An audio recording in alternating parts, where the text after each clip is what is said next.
Aurélien Boulet. Merci Madame la Présidente.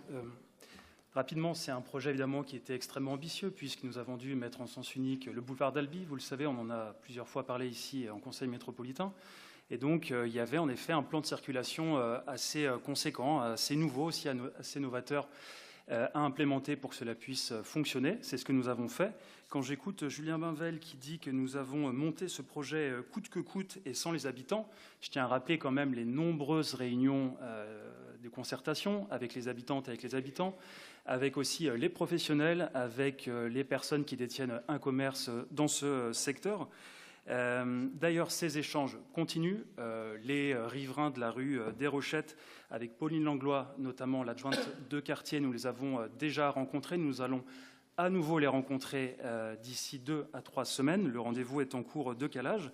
Et là aussi, Julien Bainvel, quand je vous écoute, j'ai l'impression qu'on a une vision absolument catastrophique pour les riverains, pour les piétons et pour les cyclistes à l'échelle de ce quartier.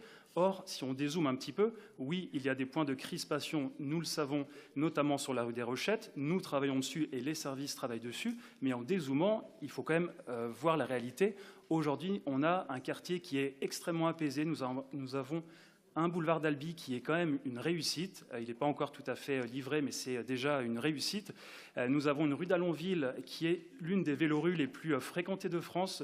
Et nous avons aussi, et il faut aussi savoir les écouter, de nombreux riverains, et notamment des riverains automobilistes qui sont très satisfaits de cette situation, puisqu'aujourd'hui le trafic de transit ne peut plus passer dans ce quartier, c'est une bonne chose, mais beaucoup de riverains peuvent, avec beaucoup plus de facilité, accéder à leur habitation aujourd'hui. Donc la situation est sous contrôle et nous continuons d'échanger avec toutes les parties prenantes.